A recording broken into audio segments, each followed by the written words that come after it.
আমি ধানের শীর্ষে সমর্থন দিয়েছি, যেহেতু আমার নৌকা নাই, আমরা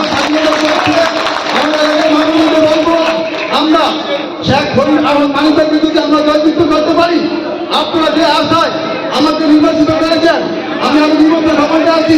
শেখ ফরিদ আহমদ মানিক যদি খবরটা চাই, তাহলে মানিকের সাথে আলোচনা করে আপনাদের দুঃখ সুখের কথা বলে গরিব মানুষের যে জিনিসগুলো দরকার যদি মানিকে হ্যাপি হয়, ইনশাল্লাহ আমি এই এলাকাবাসীর পক্ষ থেকে মানিকে উন্নত আহ্বান জানাবো এবং এলাকাবাসীকে বলবো আপনারা যদি ধানের শীর্ষে ভোট দেন, তাহলে আমরা এই এলাকা উন্নয়ন করতে পারবো, সাধারণ মানুষের যে সেবা দেওয়া দরকার আমরা সেই সেবা দিতে পারবো। আপনারা কি সবাই ধানের শীর্ষে ভোট দিবেন?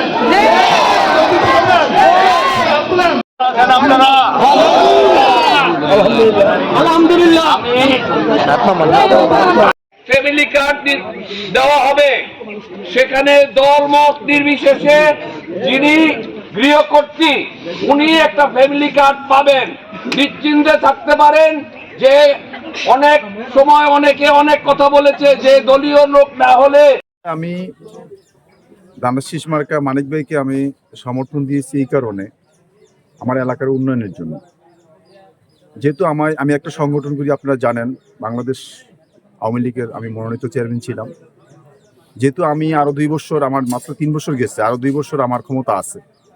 যেহেতু আমার দল নাই, এখানে এলাকার জনগণের চাপ হলো যেহেতু আপনার দল নাই, হ্যাঁ, যে এলাকার মধ্যে দেখা গেছে যে প্রার্থীরা আছে এর মধ্যে মানিক ভাই আমরা দেখছি যে ন্যায় নিষ্ঠা এবং সৎ।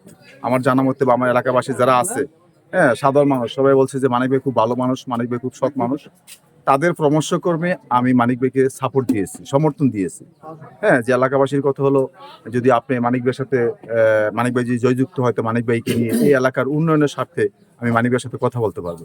আমি মানিক ভাইয়ের সমর্থন দিচ্ছি এই কারণে যে আমার কোনো সেখানে ব্যক্তিগত স্বার্থ না, আমি জনপ্রতিনিধি, আমার আরো 2 বছর ক্ষমতা আছে এই এলাকার গরিব দুঃখী মেহনসী মানুষের দুঃখ সুখে দাঁড়ানোর জন্য, যাতে আমি যাইতে পারি। হ্যাঁ, সেই জন্য আমি মানিক ভাইকে সাপোর্ট করছি। হ্যাঁ, আমার সর্বসাকুল্য কথা হলো যে এলাকার সার্বিক উন্নয়ন, হ্যাঁ, যে আরো অসমাপ্ত অনেক কাজ আছে, কাজের তো শেষ নাই, অনেক অসমাপ্ত কাজ আছে। যেহেতু আমার গভর্নমেন্ট নাই, কবে আসে সেও জানি না। হ্যাঁ, আমি সেই মানিক ভাইয়ের হাত ধরে যাতে আমি এলাকা উন্নয়ন করতে পারি, সাধারণ মানুষের সেবা দিতে পারি, এই জন্য আমি মানিক ভাইকে সাপোর্ট দিয়েছি।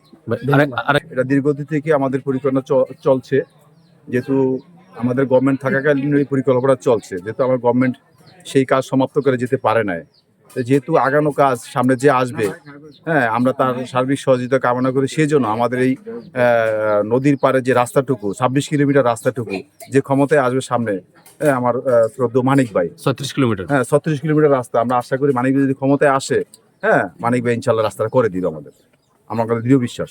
ধন্যবাদ।